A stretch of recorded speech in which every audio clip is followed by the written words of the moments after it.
Hey there guys, Botstowo here. Today what I got for you is the American Richardson-Flory-Kops type box respirator. I'm just going to call it the RFK. After the adoption of the corrected English type box respirator, or CE, the United States military pretty much immediately realized that some upgrades could still be done to it. Mainly, they realized that the 5-point head harness of the CE was, well, not very great at providing stability. So, with the RFK, they would actually give it a 6-point head harness. The 6-point head harness is actually very, well, significant, as this was the first American mask to have one. In fact, the US Army realized that these were so good that, well, they continue to use 6-point head harnesses all the way up to the modern day. With, I believe it was last year, they released the M69 pilot's mask, and even that has a 6-point head harness. The only mask that I am personally aware of that the US Army adopted that had a 5-point head harness was actually the Navy Diaphragm Mark V, as well as the military variants of the All Vision face pieces that I have a video on. But yeah, no, other than that, it's 6-point head harnesses all the way to the modern day.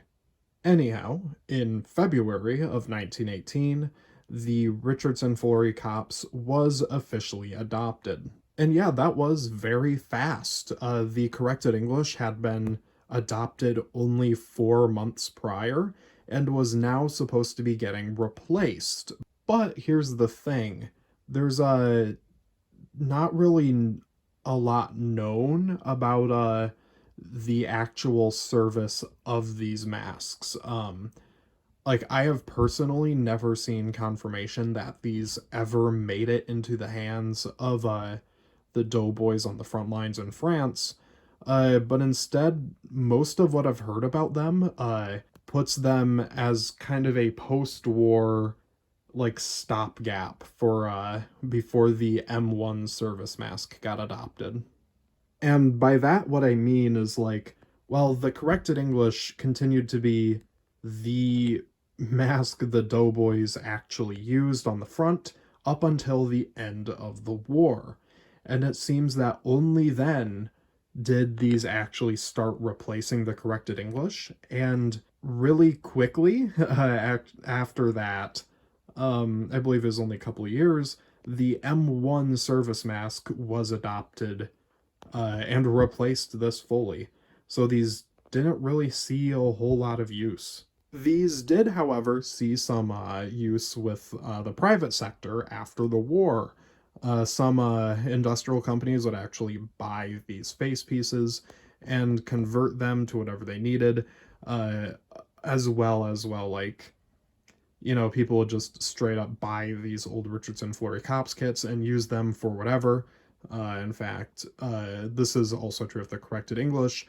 Fire departments would buy these expecting them to work against smoke, but these filters, of course, do not protect against carbon monoxide, so that did lead to some deaths. On top of this, there existed conversions that actually allowed for the mask to be used with these riot canisters used with the Burrell riot mask that I also have a video on. The way these worked was actually the hose and original canister were removed, and somehow the angle tube was given the threading to interface with the riot canisters. I don't know if they just retrofitted the old ones or just, like, somehow gave them new angle tubes. I don't know. But these were already unpopular as they, were really heavy on the face. I cannot imagine having to support the weight of this canister using my teeth, because this mask does still have a mouthpiece. But yeah, so with all of that history out of the way, why don't we take a look at the mask itself? As you can see, the facepiece is still made out of rubberized canvas. Well, that's canvas with a rubber backing. with these two lenses. I have seen examples with both these triplex glass, which means it's two layers of glass with a layer of celluloid plastic sandwiched in between them. And I've also seen examples that have lenses that are just purely plastic.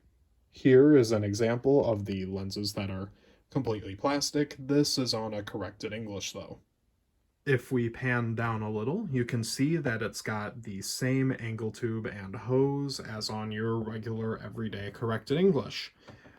These will invariably have the newer type of angle tube with the exhale valve guard that attaches to the angle tube with screws. I should note that the fabric tape there is not original to the facepiece and was put there by the previous owner as a repair. And even further down, you can see where the M1 flutter valve would be attached. This one does not have it. I actually completely forgot that I own an example of a corrected English that has the exhale valve still intact. The color has still significantly faded. On one side it's completely black, but here you can still kind of see the original color. They operated by filling up with air, and you can't really see it, but they have a slit down the side there that when it inflates, those will open, allowing air to pass through. And then once it's empty, it will close, meaning air can't come back in. The mask also still has the defogging pockets of the corrected English. As you can see, they're actually turned in on this example. Or can you see that? The camera isn't really focusing on that. And if I move out of the light... Oh, there you go. You can kind of see it. Right there. Yep. Now, what those were are, well, as the name implies, these pockets that you can, well, slip your fingers into to clear fogging on the lenses from the outside. I have seen people claim that these were to keep your mask from overflowing if you vomit inside of it, but that is completely untrue and without any, historical fact behind it. Anyhow, let's actually cover the head harness. As you can see, it is 6-point, and if you look on the top here, you can see the cross strap that joins the two forehead straps. Then on the side, you've got your temple strap and your lower strap. The elastic on here is begging for help, so it's very, very long. Here we go. I turn my flashlight on so you can see it better. The straps, because of the stress that has been put on them, they are quite long. They would normally be a lot shorter than this. On the back here, you've got your head pad. It is this neat little triangular design. As usual, now that I'm done showing you the outside of the mask, it's time for the interior.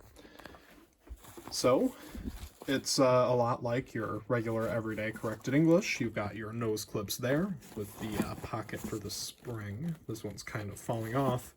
Then you've got your mouthpiece. This is also about to break off. Yep, like that. You just bite on that, yep. And, oh, you can see the, defogging pockets a little better from this angle. Again, you can just stick your fingers in there and control it. Yeah. And that's all there is to look at on the inside. Oh, actually, first I should say, normally the entire inside of here would be black because of the rubber coating, but that's all gone. Yeah. Also, you've got your peripheral seal here, which is just some overturned, canvas, the same that the face piece is made from. This little stamp here, I don't really know what that means. And yeah, sometimes you get stamps on the chin, but not with this example. Huh. All right. Yeah. And now that that's out of the way, I will show you the kit, starting out with the canister. This is your normal everyday type G. You can tell because of the little serial number here. I believe that's actually a lot number, 94X, and then the letter after the X denotes the canister. This is a later type G, one that was produced after the type H began production. You can tell because that's actually when they started adding this little serial number here. And on the other side, you can see it was made by Canco. And on the bottom, there's your inhale valve. That is the inhale valve for the entire mask. It's just in the canister. They used to do that a lot with older masks. Another thing to note is I do oftentimes hear people claiming that these masks, the corrected English included, also the British small box respirator, all these box type respirators were single use only and would get thrown away. That is also untrue. When the canister was depleted, they would just take off the fabric tape, undo the wire that's beneath it, take off the canister, throw that away, and give it a new canister. That's why you see the US Army using British small box respirators with American canisters, because they got, a fair few of those in 1917, and, kept using them after the canister got depleted. Dangling off of the hose is your regular, everyday instruction booklet. I should note that this booklet is not actually original to this kit. It was taken off of a corrected English that looked like it died in LEGO Star Wars. But it doesn't really matter, as these booklets were the exact same ones used as on the RFK. Inside, you've got your little information, your fabric tape for repairing the mask, and your safety pin for actually tightening the head harness. On the back here, you've got some more instructions. Also in your kit is this little tin of anti-dimming solution, right? This is a stick of it, and this was put on the inside of your lens to prevent fogging. Let's see if I can get the cap off with one hand. Fuck it. Anyhow, here it is with the cap off. I also noticed that this is making a huge mess on the top of my dresser, so I'm gonna have to clean that up.